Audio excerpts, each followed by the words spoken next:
Shalom, selamat berjumpa kembali Bapak Ibu dan Saudara sekalian. Selamat pagi, kiranya kasih karunia, damai berkah yang datang dari Tuhan kita Yesus Kristus menyertai saudara semuanya. Bapak Ibu yang sudah bersama-sama dalam pelayanan doa pagi hari ini, puji syukur boleh menyaksikan kesetiaan sepanjang malam sampai dengan kita berangkat doa pagi ini. Cuacanya dingin, hujan, tapi tidak menyurutkan niat batin panjenengan bersekutu. Itulah gambaran kesetiaan yang dapat kami saksikan melalui pelayanan ini. Demikian pula nanti bagi Bapak Ibu yang berada di rumah masing-masing menyaksikan melalui recording pelayanan doa pagi, panjenengan juga berkenan untuk pagi-pagi membuka tayangan ini, mengisi sela-sela waktu aktivitas pagi panjenengan untuk mendasari sarana untuk mendengarkan firman maupun turut serta dalam memanjatkan doa-doa menjadi pendoa syafaat bagi sesama. Kiranya semua berkelimpahan kasih Tuhan. Ada damai di hati Bapak Ibu semuanya, ada sukacita, ada tuntunan untuk menjalani kehidupan dengan penuh harapan, dijauhkan dari gangguan hati berupa rasa tertekan, cemas, ataupun takut menghadapi apa yang harus dijalani dalam kehidupan ini. Dijauh singkirkan gangguan-gangguan batin atau hati yang menodai ketentraman jiwa raga saudara. Demikian pula dimudahkan Bapak Ibu karena berkenan untuk terus serta melaksanakan tugas mulia menjadi pendoa bagi gereja Tuhan di tempat ini. Panjenengan tidak sia-sia, doa-doa panjenengan juga menjadi lebih tajam, terlatih, terasah, kepekaan untuk berdoa juga semakin ditingkat-tingkatkan oleh Roh Kudus di dalam diri saudara.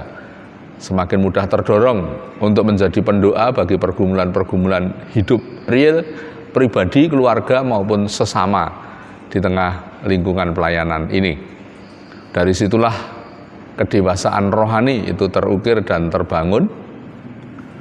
Pentingnya hidup di tengah akhir zaman, kita menjalani paruh waktu perjalanan hidup di akhir zaman ini. Ketika kita dewasa secara rohani, Bapak Ibu akan diperkenan untuk tahan berdiri, menerima guncangan, menerima godaan, cobaan dari dunia ini, tidak melunturkan iman. Itu kedewasaan yang perlu diperhatikan, dipupuk, dijaga, bahasa Jawanya diopeni dengan tenanan. Tanpa pemeliharaan yang seperti itu, kekristenan kita akan menjadi Kristen yang kanak-kanak, ya, tidak mendalami akar dari nilai-nilai iman kita, tidak mendapat suplai, asupan makanan-makanan rohani yang sumbernya dari firman Tuhan.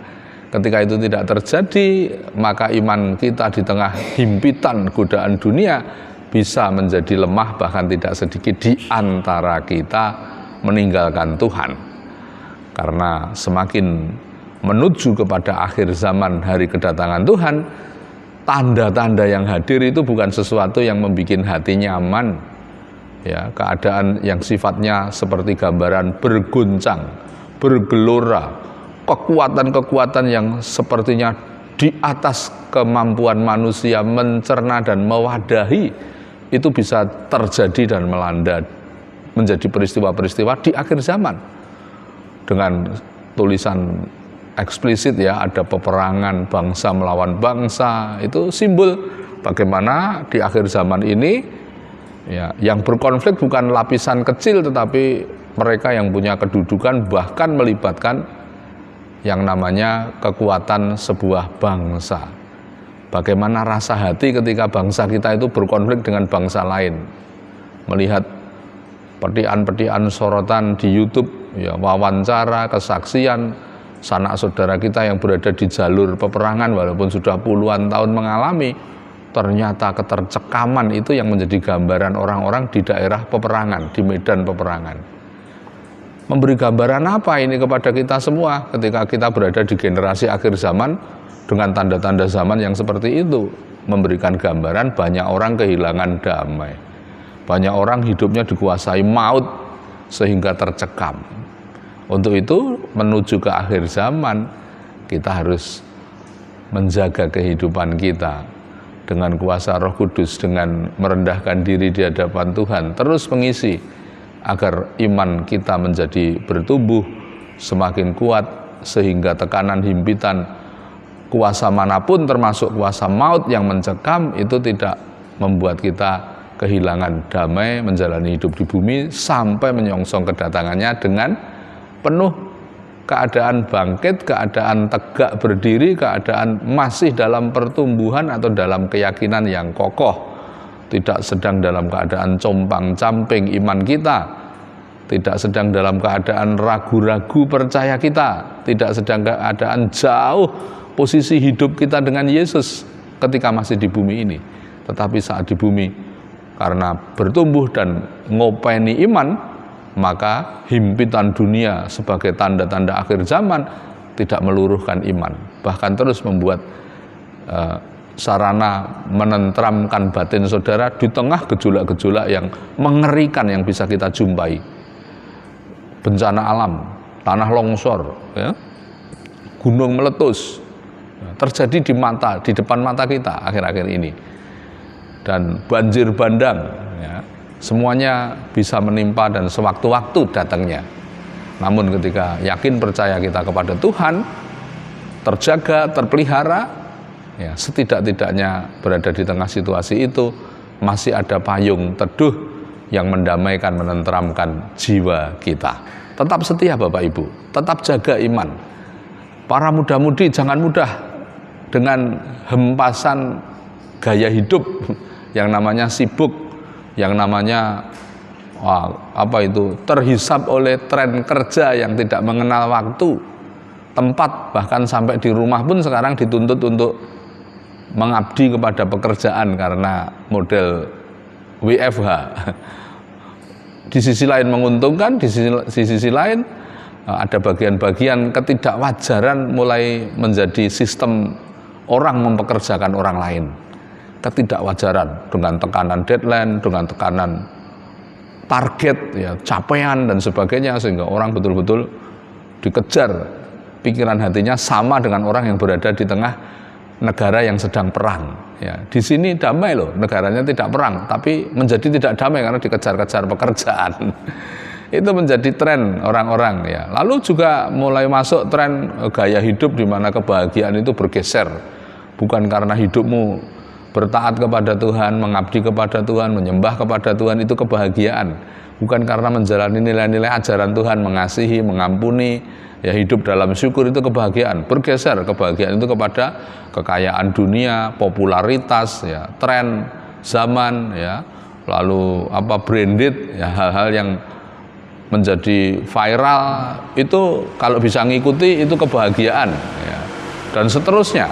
Orang mulai menggeser nilai kebahagiaannya dari relasi yang pulih dengan Tuhan, berubah kepada hal-hal yang seperti itu. Padahal kalau itu dituruti, tidak pernah ada kata puas dan bahagia. Saat mencapai pertama, wah disanjung-sanjung, wah bisa beli ini ya, wah bisa punya itu ya, orang akan menyanjung. Kalau sudah punya 2-3 hari sudah tidak ada orang yang ingat capaian kita, ya, sudah menjadi seperti kosong dan hampa di atas puncak gunung capaian sendirian.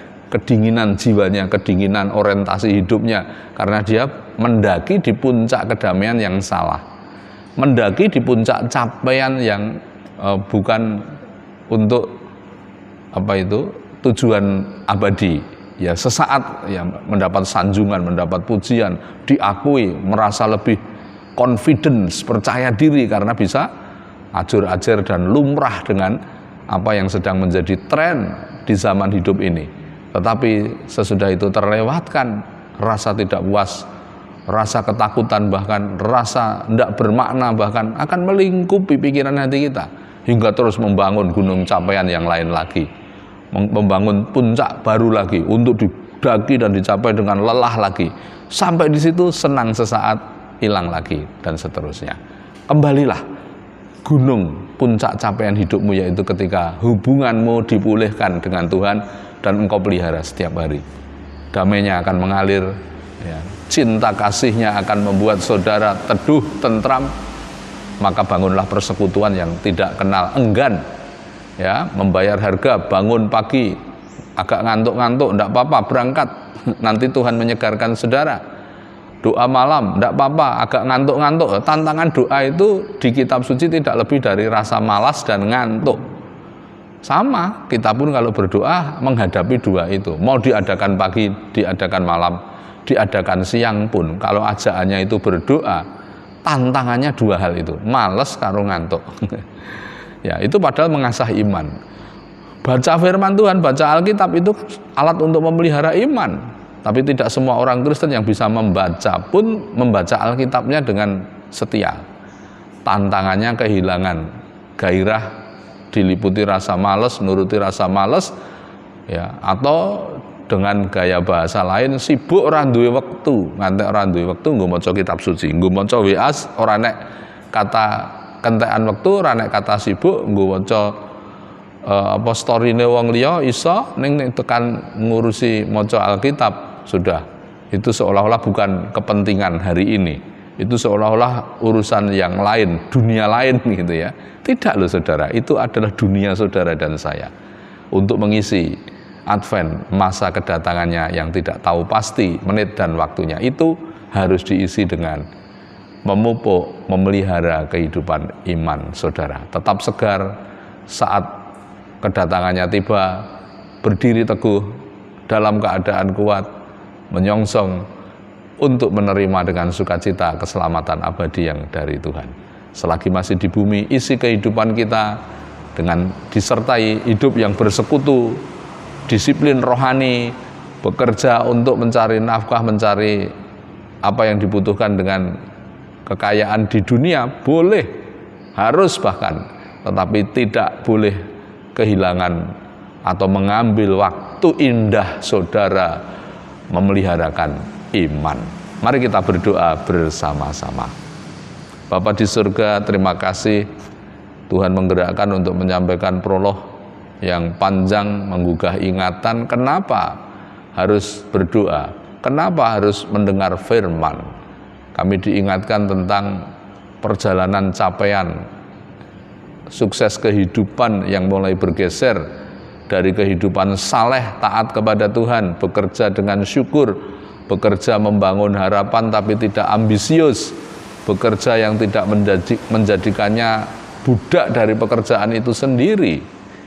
Maka kami perlu punya ruang waktu berjumpa Tuhan, bersekutu pribadi maupun bersama saudara seiman, hingga kami terpupuk, hingga kami terjaga atau kami terpelihara keimanan kami ini sampai nanti harinya Tuhan tiba menghakimi bumi. Keselamatan abadi adalah harapan terbesar kami, janji yang kami pegang teguh akan diberikan Tuhan dan Engkau tidak akan ingkar. Tetapi untuk menuju hari dan waktunya kami harus mengisi kehidupan ini dengan nilai-nilai menghadirkan hal-hal abadi, kerajaan surga mulai kami hidupi selama kami masih di bumi. Mata batin kami tidak pernah tertutup untuk melihat sesama yang membutuhkan. Mata batin kami tidak boleh membuat kami menjadi kaku atau menjadi beku hingga tangan kami tidak menolong mereka yang sedang dalam kesulitan. Mata batin kami tidak menjadi apatis dengan rusaknya lingkungan hidup, pola hidup manusia yang begitu luas dan banyak secara menyeluruh melakukan perbuatan-perbuatan yang tidak berkenan. Mata batin kami tidak kehilangan harapan atau menjadi apatis untuk tidak menyerukan pertobatan bagi dunia ini. Itulah pentingnya kami diasah dengan berdoa, mendengar firman, bersekutu dengan saudara seiman, mendapat aliran kehangatan, hingga iman kami terpelihara di tengah himpitan tanda-tanda zaman yang mendatangkan kengerian itu. Tolonglah kami setia, tolonglah kami hilang dari rasa malas, memupuk nilai-nilai rohani kami melalui doa, melalui firman Tuhan yang secara pribadi harus kami hidupi dalam kehidupan sehari-hari kami juga. Kini bersabdalah Tuhan, kami siap mendengarkan isi firman-Mu. Bukakanlah seluruh hati yang mendengar dimanapun dan kapanpun berita firman ini nanti didengar, menyentuh jiwa-jiwa untuk semakin bersungguh-sungguh di dalam Tuhan. Hamba-Mu Engkau urapi dengan hikmat akal budi, Engkau suci kuduskan dari segala sandungan yang bernilai keberdosaan. Demi nama Yesus kami berdoa. Haleluya. Amin. Mari memasuki akhir pekan kedua bulan Desember, tidak terasa Bapak Ibu sekalian, kita sudah masuk hari Sabtu 8 Desember, di mana masa Advent yang kedua kita hayati bersama dengan tema besar menyambut terang Tuhan, hiduplah dalam kebenaran. Bacaan Injil Lukas pasal yang ke-9 ayat 1 sampai dengan ke-6, saudara sekalian. Lukas pasal 9 ayat 1 sampai dengan ke-6. Firman-Nya berkata, Yesus mengutus ke-12 murid. Ya, menjelang akhir kebersamaan Yesus dengan para muridnya, Yesus memiliki sesi pengutusan.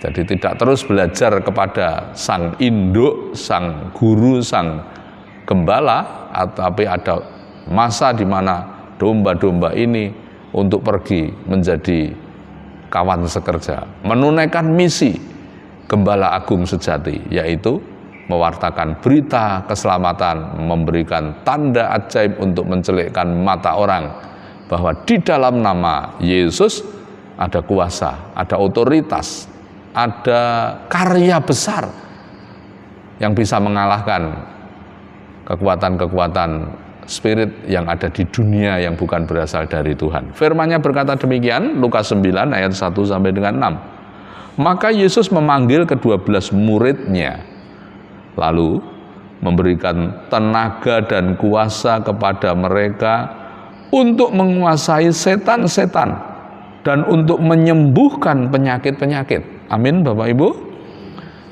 Dan Yesus mengutus mereka untuk memberitakan kerajaan Allah dan untuk menyembuhkan orang. Katanya kepada mereka, jangan membawa apa-apa dalam perjalanan. Jangan membawa tongkat atau bekal, roti atau uang, atau 2 helai baju. Dan apabila kamu sudah diterima dalam suatu rumah, tinggallah di situ sampai kamu berangkat dari situ. Dan kalau ada orang yang tidak mau menerima kamu, keluarlah dari kota mereka dan kebaskanlah debunya dari kakimu sebagai peringatan terhadap mereka. Lalu pergilah mereka, dan mereka mengelilingi segala desa sambil memberitakan Injil dan menyembuhkan orang sakit di segala tempat. Demikian, segala puji, hormat, kemuliaan bagi nama Tuhan. Berbahagialah yang berkenan mendengar firman, merenungkan dan melaksanakan dalam kehidupan masing-masing. Haleluya. Terang itu wajib disebarkan. Menyambut terang Tuhan, hiduplah dalam kebenaran menjadi tema bulan Desember. Melalui bacaan Injil Lukas ini tadi, gambaran Yesus tidak bekerja untuk sendirian, tetapi Yesus bekerja dalam kebersamaan dengan memilih 12 orang murid yang tugas akhir mereka setelah bersama-sama menerima pengajaran, suri toladan, transfer spiritual dari Yesus. Goal akhirnya 12 murid ini menyebarkan terang yang ada pada Kristus itu ke seluruh kegelapan hidup umat manusia yang ada di bumi. Dan syukur puji nama Tuhan, penyebaran terang itu sampai kepada saudara dan saya hari ini. Di sini, di tengah kehidupan saudara dan saya, yang amat sangat jauh, tidak punya akar sejarah dengan para murid itu. Kita bukan orang-orang Yahudi, kita bukan lahir dari anak turun nenek moyang Ishak Yakub secara fisik lahiriah. Ya kalau diturut semua anaknya Adam dan Hawa, tetapi secara galur kemanusiaan ya, kita sukunya saja berbeda, tinggal kita di wilayah yang berjauhan.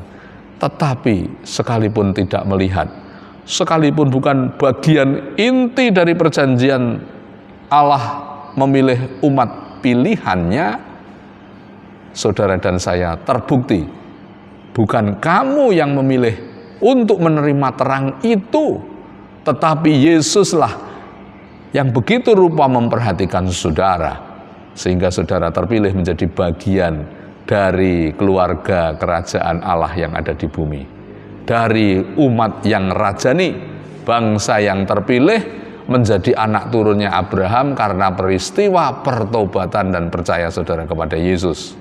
Sunat yang bukan fisik tetapi hatimu yang disunat, hingga sama-sama menerima perjanjian keselamatan besar melalui karya Yesus di atas kayu salib yang saudara ikut percaya menjadi terang menerangi kegelapan hidup saudara.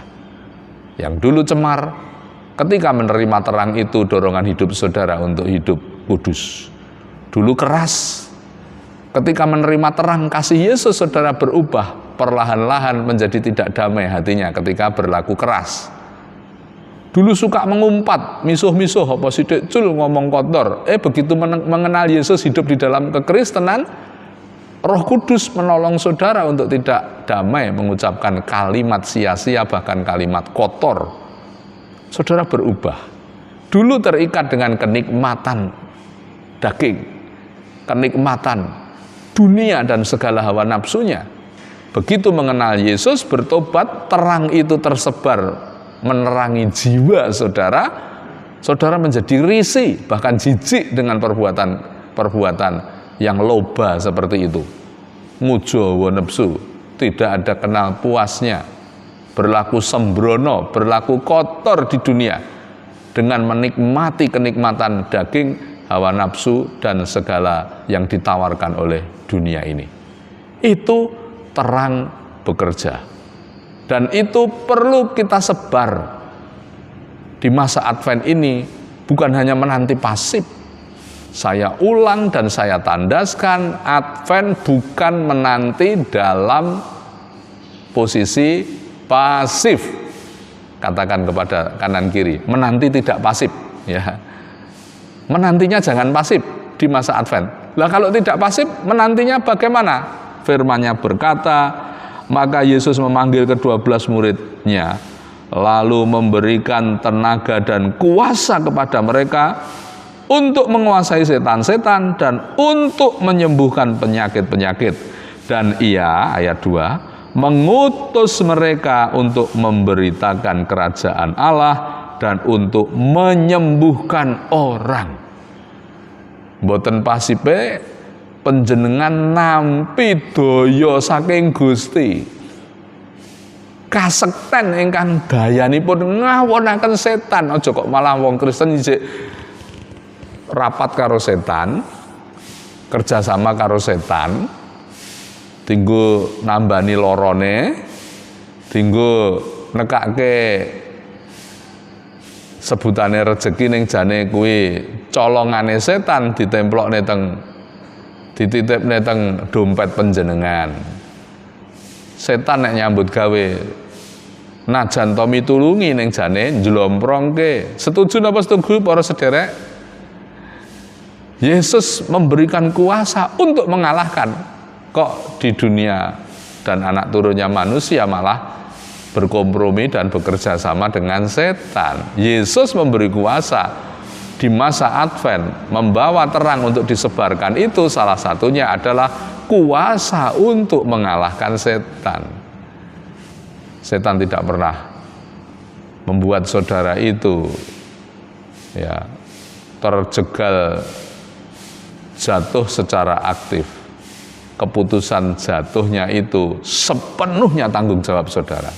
Setan hanya menggiring, memfasilitasi untuk jatuh. Tapi keputusan jatuhnya itu di tangan saudara. Kalau saudara teguh di dalam iman, Roh Kudus bekerja, kuasa Yesus tidak akan membuat tipu muslihat setan menggiring kita untuk terjerembab jatuh itu berkuasa atas pikiran, atas hati, apalagi atas keputusan saudara. Pasti pertolongannya akan melepaskan saudara, menyadarkan saudara, membuat saudara berdaya dan berwibawa. Demi nama Yesus saudara berkatakan, saya lepaskan godaan cobaan yang datang dari iblis yang menggiring saya, setan yang menggiring saya menuju kepada perbuatan dosa ini. Saya tolak dalam nama Yesus. Itu berkuasa. Itu Advent yang tidak pasif. Itu Advent yang aktif. Sembari menanti kapan waktunya yang tidak ada orang tahu kedatangan Tuhan, kita berlaku produktif, kita berlaku aktif, bahkan diperlengkapi bahasa militernya, dipersenjatai. Kehidupan saudara berperang dengan yang menggiring orang kepada kegelapan dan maut, itu kita diperlengkapi untuk mengalahkan kuasa itu. Yang ada padamu lebih besar daripada yang menggiring jiwa-jiwa untuk jauh dari Tuhan dan dituntun kepada sandungan maut. Iblis dan segala pengaruhnya, itu yang harus kita kalahkan. Dengan perintah Tuhan jelas sekali berkata, Yesus mengutus ke-12 muridnya itu memberikan tenaga dan kuasa. Ada power dan ada authority, menyatu sempurna saudara. Power itu berbicara tentang bagaimana ketahanan.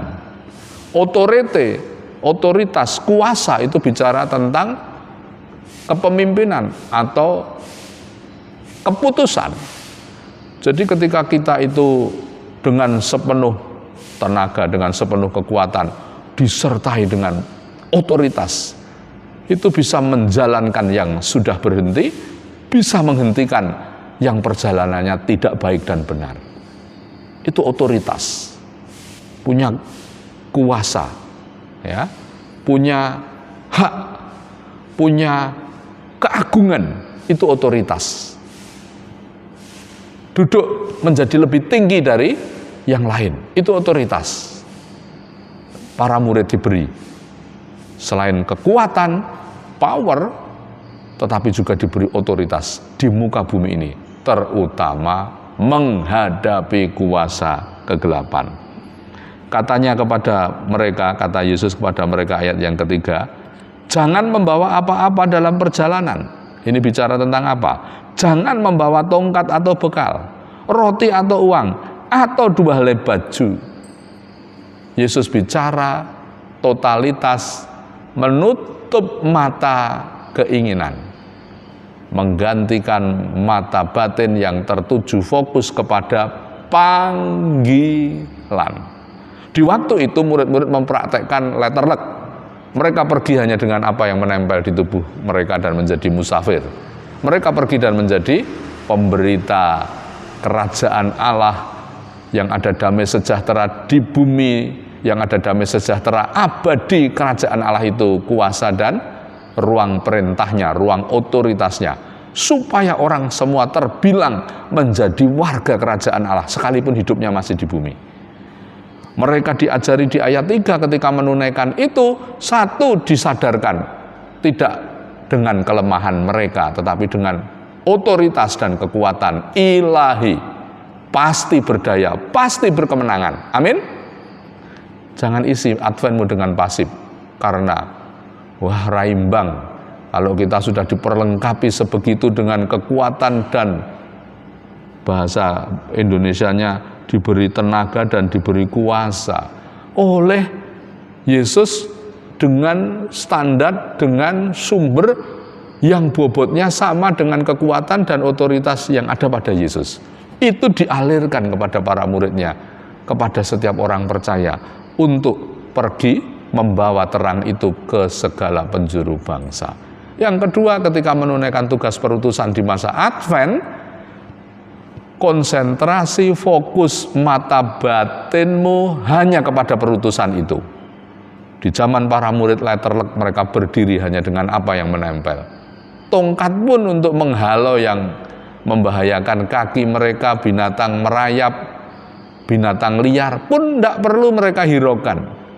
Sudah ada perlindungan, sudah ada kecukupan, sudah ada pemeliharaan, hingga yang makan akan dimakan apa, yang akan diminum apa, tidak perlu dikhawatirkan. Coba, demi konsentrasi itu murid-murid jalankan.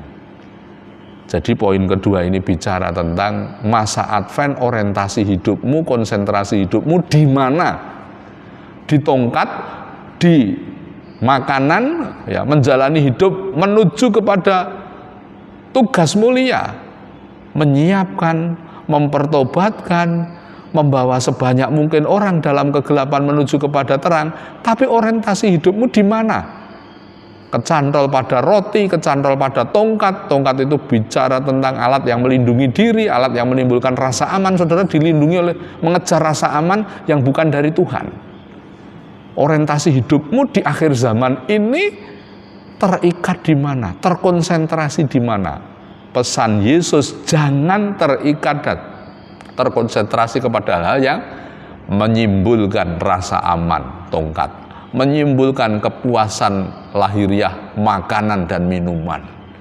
Kita nggak boleh bergeser, masih membutuhkan, tapi bukan menjadi konsentrasi.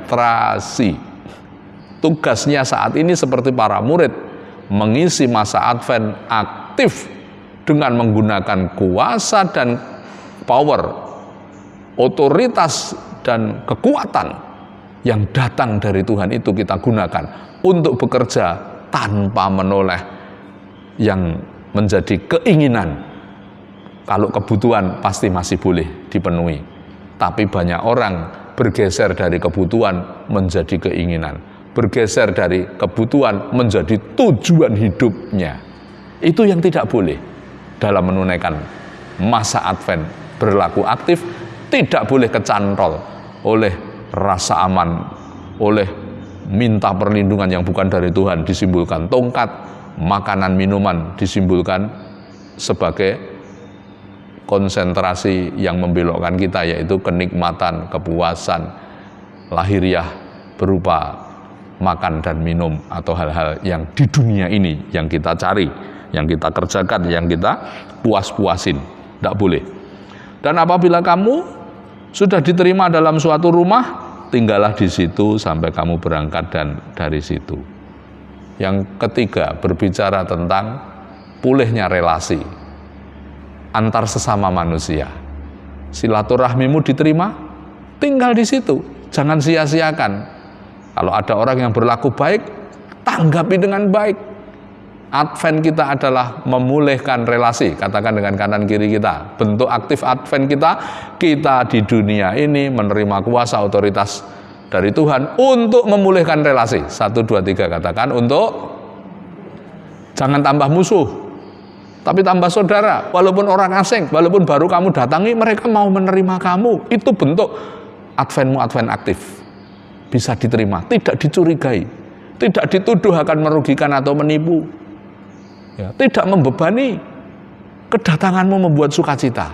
Itu gambaran Advent, isi Advent yang tidak pasif tetapi yang aktif, menggunakan otoritas, menggunakan kekuatan untuk pergi. Di tengah perjalanan saudara harus melewati malam, harus beristirahat singgah. Kalau ada orang yang mau menerima, itu gambaran kamu dipercaya, kamu tidak dicurigai, kamu membawa aura damai. Kalau tidak membawa aura damai, orang akan tahu. Di masa Advent harus selalu hadir dengan membawa aura damai. 1, 2, 3, membawa menjelang akhir zaman jangan tambah musuh, tapi hadirlah dengan membawa suasana damai. Yang terakhir, apabila bertemu dengan penolakan, kecurigaan, dikonflikin, dianggap sebagai musuh, tidak usah pikir panjang. Itu sampah, itu debu. Segera tinggalkan. Hidup jangan kecantol dengan yang debu-debu. Amin, saudara? Firman-Nya berkata, dan kalau ada orang yang tidak mau menerima kamu, serasa digawe loro ati. Itu debu, ya. Keluarlah dari kota mereka dan kebaskanlah debunya dari kakimu sebagai peringatan terhadap mereka. Yang keempat, Advent yang aktif itu ndak ngurusi waktu entek nggak ngurusi wong ra seneng, wong kecewa, ya, wong kegelan, wong curiga, ya, like and dislike, ora usah diurusi, tinggal. Setuju Bapak Ibu? Energi dan waktumu, power dan kuasa yang ada padamu bukan untuk ngurusi yang debu remeh-temeh seperti itu. Jangan terkamuflase. Wah, kita harus menjaga satu domba berharga lah nek dhek wis dikuasai iblis, isine gur berpikir negatif karo sapa wae, saudara terjebak, hanya diajak untuk terhisap ngurusi debu. Bleduk, tinggal.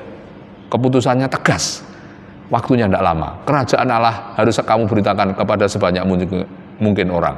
Harus segera engkau sebar terang itu. Jangan terpaku mandek di satu momen ngurusi penolakan, ngurusi konflik, ngurusi yang sifatnya selilit dan debu. Ya, ketika melayani jangan terjebak pada hal itu Bapak Ibu. Peringatannya ini bicara demikian kalau diejawantahkan dalam tafsir kehidupan. Kalau sudah menunaikan dengan otoritas, punya kekuatan, punya kuasa untuk mengalahkan pekerjaan besar, yaitu setan-setan yang menyesatkan jiwa menuju kepada maut, kita sudah ener melakukan itu. Jangan menggok ngurusi debu. Konflik ditolak, ora diajeni, ya, ora dimatur nuwuni, wis rasa dadekke reget kuwi, lewati, jalan terus, maju terus. Terakhir, lalu pergilah mereka, lalu apa? Pergilah mereka, dan mereka mengelilingi segala desa sambil memberitakan Injil dan menyembuhkan orang sakit di segala tempat. Terpuji nama Tuhan. Advent yang kelima yaitu mewujud nyata, bergerak, move, ada perubahan, ya, ada arah-arahan, ada semangat, bahkan di sana berkarya nyata. Yang sakit menjadi sembuh, yang terikat belenggu iblis lepas, dari satu tempat berkeliling, ya, bukan ngutek ngurusi, ya, bola pecah, ngurusi, ya, rekening, ya, ini persembahannya wis mlebu apa durung. Kalau itu konteks gereja, ngurusi iki cete wis cocok apa jek diprotes karo jemaat, ya, entek waktunya di situ untuk rapat karo repet. Akhirnya rapat tak penting untuk disandingkan dengan masa tunggu yang tidak lama ini. Pekerjaan-pekerjaan seperti itu sudah rapat tak penting. Lakukan yang penting-penting. Walaupun rapat tetap perlu, ya, tapi rapatnya yang penting-penting, ya.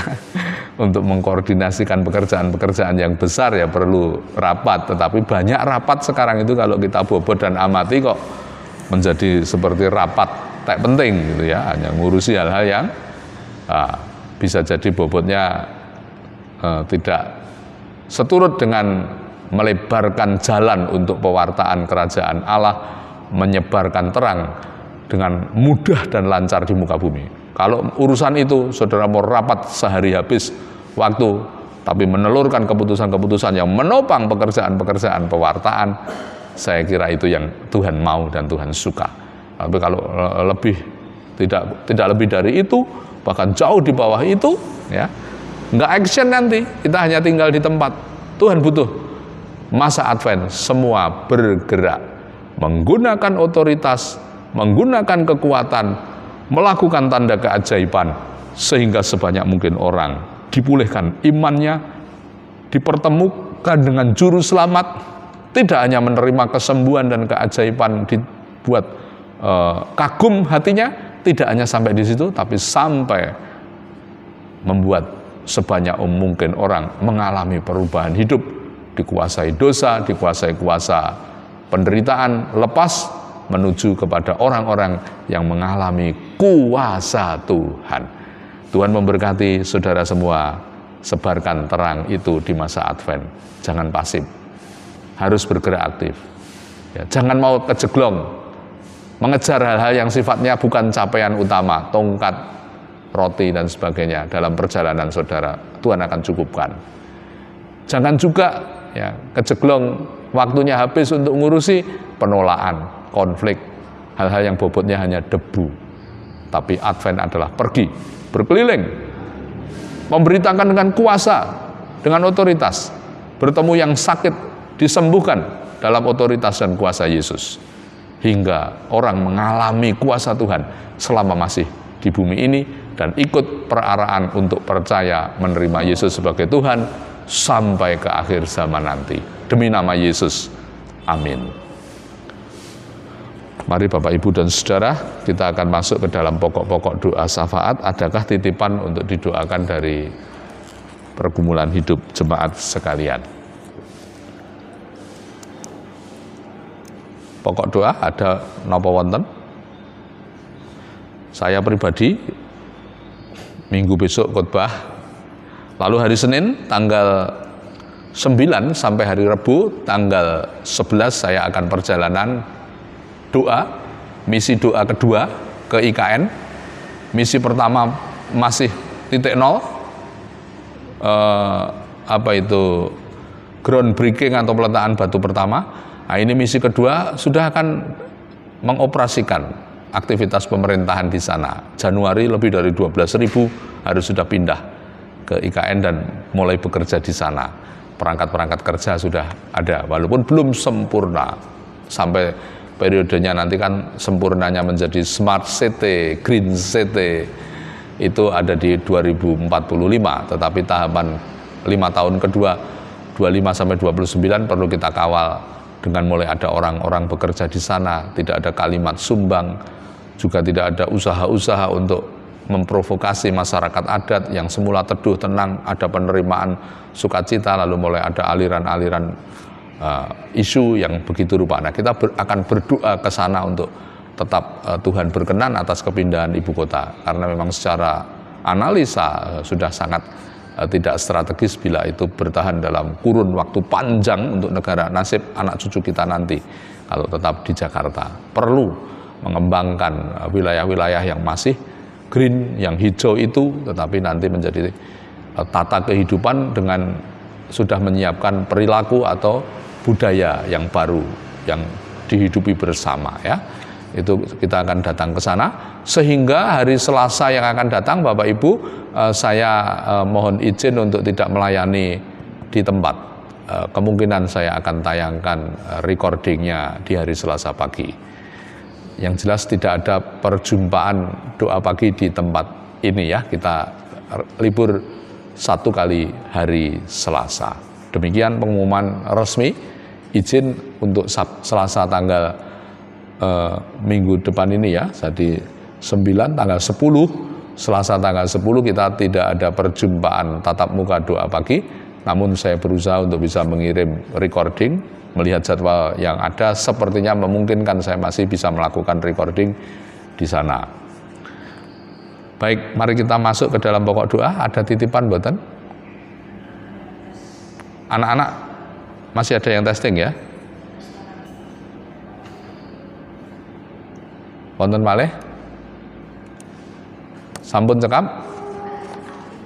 Ya, beberapa jemaat yang sakit secara umum, ya, tidak saya sebut nama per nama, nggih, karena banyak yang terganggu kesehatannya ini.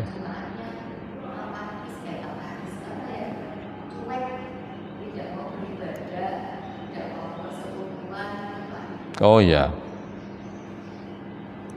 jemaat-jemaat yang undur kesetiaannya. Oke, mari Bapak Ibu kita satu di dalam doa. Kami berucap syukur Tuhan sudah mengingatkan dengan firman-Mu dengan jelas bagaimana menanti kedatangan Tuhan, bahwa menyambut kedatangan-Mu seperti menyambut terang kehidupan, yang mana kami harus melakukan sebobot dengan apa yang Tuhan mau di masa penantian kami.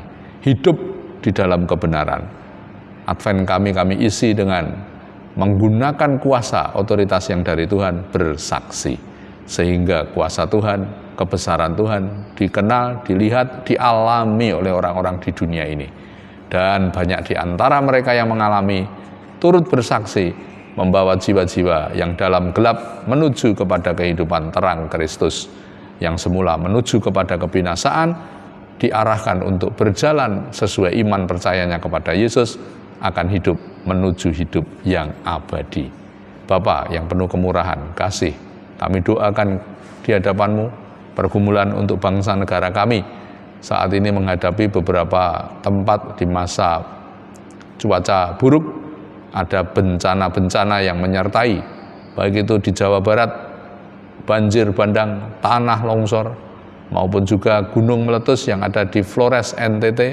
Kami doakan terus tangan kasih Tuhan menolong memberkati proses evakuasi, proses memulihkan keadaan, baik itu lingkungan maupun batin, mental masyarakat yang jumlahnya ribuan orang berada di tempat pengungsian dengan rasa tercekam.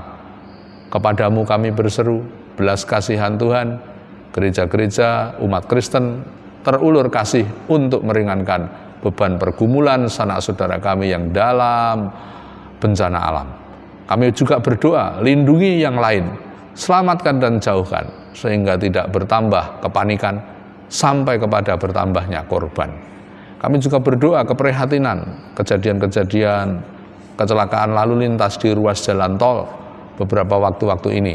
Kiranya Tuhan Engkau memberkati, ruas jalan tol tidak dikuasai roh kematian dan roh maut, namun kuasa Tuhan, sehingga sarana moda perjalanan berupa ruas jalan tol ini tidak ada kuasa maut yang bekerja mengendalikan, namun kuasa keselamatan Yesus. Kami minta turun menjamah seluruh ruas jalan tol di negeri kami dalam nama Yesus, dikuduskan, disucikan dari kuasa maut, hingga perjalanan mudah menjadi sarana yang menolong, mempercepat. Walaupun demikian tidak ada halangan yang muncul di tengah mereka yang berlalu lintas menggunakan jalan tol tersebut. Baik di daerah kami, ruas jalan tol yang ada di Klaten, sampai seluruh ruas jalan tol nasional, terutama lintas Jawa yang begitu padat. Kami doakan dari ujung barat, wilayah barat Pulau Jawa yang tersambung lurus sampai ke ujung wilayah timur Pulau Jawa bagian timur. Ruas jalan tolnya diberkati, terbentang, digunakan, memudahkan, menyelamatkan, bukan menjadi sumber munculnya masalah atau munculnya tragedi. Dalam nama Yesus, otoritas penguasa-penguasa maut yang mencoba berintervensi, lepas tinggalkan, tidak boleh menjadi sumber godaan untuk masyarakat negeri kami. Tangan Tuhan yang kami mohon turun, kuasa Tuhan yang kami mohon membersihkan kuasa-kuasa maut yang mengganggu ketentraman masyarakat ini. Kami juga berdoa saat ini untuk pemimpin bangsa kami, Bapak Presiden, Wakil Presiden, dalam menata 100 hari kerja untuk mencanangkan program-program utama, metodologi dan hal-hal teknis pelaksanaan dapat terwujud, berdampak langsung bagi kesejahteraan masyarakat, kemajuan pemerintahan dalam melayani masyarakat dengan lebih bernilai kepuasan tinggi dan jauh dari hal-hal yang membuat kegeraman, amarah, kekecewaan karena tidak dilakukan dengan profesional dan bernilai keadilan. Jauhkan pemerintahan yang cemar, jauhkan pemerintahan yang tidak jujur, jauhkan pemerintahan yang mengambil hak-hak hidup orang banyak dengan berlaku korupsi dan sebobotnya. Disingkirkan mulai tahun pemerintahan ini menjadi pemerintahan yang clean government total, anti dan berantas korupsi. Hentikan perbuatan-perbuatan yang melawan hukum dan nilai-nilai kemanusiaan, illegal logging, penebangan liar hutan untuk kekayaan seorang dua orang, illegal fishing, pengambilan kekayaan laut oleh negara lain atau sengaja pembiaran, atau ada kong kali kong. Demikian pula dalam hal tambang, baik itu sumber energi mineral bumi yang ada di darat maupun di lepas pantai, dikelola dengan nilai-nilai keadilan untuk kesejahteraan, untuk kemakmuran seluruh rakyat Indonesia. Kami doakan premanisme dalam bisnis, di mana hanya dikuasai segelintir orang, kesejahteraan seolah-olah ditentukan, dikendalikan, bahkan dihisap. Muaranya itu hanya untuk mensejahterakan segelintir orang. Menjadi kesejahteraan yang dinikmati sebesar-besar dan seluas-luasnya jumlah penduduk Indonesia ini. Demi nama Yesus, pemerataan pembangunan, pemerataan keadilan sosial terjadilah atas Indonesia. Menjadi doa pengharapan kami. Bapak, kami berdoa syafaat anak-anak yang sedang testing, dimudahkan, dilancarkan. Demikian pula di antara jemaat yang mengalami derita sakit, dari tim doa kunjungan menjadi saksi langsung, baik tidak berdaya karena usia, tidak berdaya karena sebatang kara, tidak berdaya karena terhinggapi sakit menetap, bahkan sakit terminali. Demikian pula kekejutan-kekejutan mereka yang terjangkiti sakit tanpa disadari, seolah muncul sewaktu-waktu mendadak, menimpa, menghempas kehidupan hingga butuh penghiburan. Kami hadir dalam doa. Keluarga-keluarga yang sedang dalam pergumulan mendampingi anggota keluarganya mengalami derita sakit, Tuhan, Engkau hadir pagi hari ini. Bagi yang sakit dijamah, sama seperti kuasa yang kami terima dari para murid-Mu, menerima kuasa dari Tuhan, kami pun percaya yang diutus saat ini untuk menunaikan tugas menggembalakan umat-Mu di sini, kami tidak dengan kekuatan pribadi, tapi diberi kekuatan dan otoritas yang sama yang diterimakan kepada para murid pun ada di tangan hamba-Mu ini. Untuk itu, demi kuasa yang ada padaku oleh tangan Yesus, saya doakan semua jemaat, saya berkati semua jemaat yang sakit dijamah hari ini, yang mengalami gangguan penglihatan, yang mengalami gangguan otot, urat, ataupun saraf kejepit, mengalami keluhan yang tidak berkesudahan, yang mengalami gangguan lambung, yang mengalami derita tulang, entah itu akibat jatuh, mengalami keluhan ikutan yang tidak selesai walaupun secara fisik sudah kelihatan sembuh, mengambil rasa tentram, mengambil sukacitanya. Saat ini dengan percaya, saudara-saudara yang turut di dalam doa ini, terimalah aliran kuasa dengan otoritas yang diberikan oleh Yesus kepada para murid. Saya pun sebagai pribadi yang diutus menggembalakan umat-Nya, menerima aliran yang sama untuk saudara alami. Di dalam nama Yesus, semua sakit yang kami sebut maupun yang tidak kami sebut, namun ikut berdoa bersama-sama mereka yang sakit dijamah, menerima kuasa dari Tuhan. Jadilah sembuh demi dan di dalam nama Yesus. Terima kesembuhan, terima pembebasan dari keluhan, dari derita, dan jalani kehidupan di dalam terang Tuhan. Penuh damai, penuh kesukacitaan, penuh bahagia yang sejati dan keselamatan dari Tuhan menyertai saudara. Kami juga berdoa ya Tuhan untuk jemaat-jemaat yang sudah lama berlaku menjauh hidupnya dari peribadahan. Mereka memilih hidup dalam kesendirian ataupun punya paham dan prinsip-prinsip lain. Sebagai pribadi Kristen, tercatat anggota jemaat gereja, namun tidak menunjukkan karya dan keaktifannya. Kami hanya bisa membawa kepada-Mu ya Tuhan, orang-orang ini Engkau sadarkan, Engkau ingatkan dengan kasih dan kelembutan. Apapun yang ada dalam benak mereka, kami pantas untuk membawa di dalam doa. Tuhan Maha Sabar, Tuhan Maha Mengasihi, Tuhan Maha Mengampuni. Tariklah mereka kembali ke dalam kebersamaan persekutuan di tempat ini. Ada silaturahmi yang penuh kasih, ada kerelaan untuk saling menerima, menghargai, ada kerjasama yang dilakukan dengan kerendahan hati, sehingga ada damai sejahtera dalam pelayanan gereja ini. Majelis gereja, penatua, diaken dan pendeta Engkau berkati dalam berkarya. Akhir pekan ini menyiapkan ibadah, Tuhan berkati. Pelaksanaan ibadah esok pagi Tuhan sertai dengan hadirat-Mu. Semua jemaat dari anak-anak, remaja, pemuda sampai warga dewasa dan adiuswo punya keterpanggilan Engkau sentuh mereka untuk memprioritaskan hadir dalam ibadah, datang memuji, datang menyembah, datang mendengarkan firman Tuhan.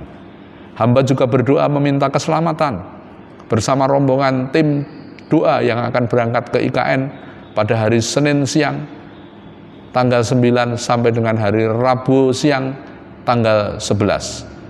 Dan konsentrasi utama berdoa bagi objek vital yang sudah terbangun, terinvestasi di KIPP, kawasan inti pusat pemerintahan di IKN. Kami berdoa keselamatan perjalanan kami serombongan, Tuhan jaga lindungi, Tuhan naungi dengan kuasa darah-Mu, sehingga tidak ada sandungan sekecil pun mengganggu keselamatan kami. Saat kami berada di lokasi, otoritas dan kekuatan yang dari Tuhan menopang kami, hingga kami dapat berdoa bukan hanya dengan tutur kata, tapi berdoa dalam roh dan kebenaran untuk menghadirkan kuasa Tuhan, hingga ada ketentraman di sana, orang-orang yang bekerja dengan rasa damai, lingkungannya menjadi terang secara alam roh maupun terang secara fisik, dan meningkatkan produktivitas kerja, efisiensi dalam anggaran pemerintahan, memindahkan puluhan ribu tenaga kerja pemerintahan yang ada di Jakarta mulai Januari akan berangsur-angsur ditambahkan. Untuk itu kami berdoa proses akselerasi pemindahan ibu kota dari Jakarta ke IKN Kalimantan Timur ini, tangan Tuhan turut bekerja. Masyarakat adat dijauhkan dari isu-isu yang sifatnya memprovokasi negatif. Para pekerja yang akan diutus dijauhkan dari isu-isu untuk menolak ataupun enggan menunaikan tugas ditempatkan di IKN yang ada di Kalimantan itu. Dan semua bangunan-bangunan yang sudah ada diberkahi Tuhan, menjadi sarana berhimpun dan bekerja dengan damai, dengan selamat, dan bisa berdaya guna untuk menyumbangkan Indonesia yang semakin diperhitungkan karena kesejahteraan, karena kedamaian, karena kerukunan, karena kemajuan yang bisa bersaing dengan negara lain. Ampuni dosa-dosa para pemimpin kami, ampuni masyarakat kami yang berlaku tidak arif dan benar di hadapan-Mu melalui tutur kata, melalui sikap dan tingkah laku. Hamba-Mu sendiri secara pribadi mohon berkah sehat, menunaikan tugas-tugas yang tidak ringan di internal, namun Tuhan masih mempercayakan untuk terlibat dalam pekerjaan jaringan doa maupun jaringan misi nasional, bahkan yang lebih luas lagi dari kepentingan-kepentingan tersebut. Hamba merendahkan diri, sadar betul tidak punya kekuatan dan tidak punya modal apa-apa, namun bila Tuhan mengutus tidak boleh hamba menolak untuk tidak melakukannya. Bekerja untuk berkeliling membawa nama dan kebesaran Yesus, Injil dan keselamatannya kepada sebanyak mungkin orang dan seluas-luasnya tempat adalah panggilan yang tidak boleh dibatalkan. Hanya di dalam nama Yesus semua doa syafaat ini kami naikkan, dan kini turunkanlah berkat menaungi seluruh umat-Mu, para kekasih hati Tuhan yang setia dalam doa. Tuhan tidak jauh mendengarkan apa yang menjadi harapan pribadi mereka masing-masing, mengabulkannya karena seturut dengan kehendak-Mu. Di dalam kasih karunia Allah Bapa, damai sejahtera Yesus Kristus dan kuasa Roh Kudus, turunkanlah berkat ilahi-Mu, memelihara, menjaga, melindungi kami, selamat, sehat, berkemurahan rezeki sekarang sampai selama-lamanya. Haleluya. Amin. Puji syukur Bapak Ibu, telah usai seluruh layanan doa pagi. Kiranya menjadi berkat bagi kehidupan saudara dan dapat memelihara hidup iman saudara menanti Kristus, terang ilahi yang membawa keselamatan itu.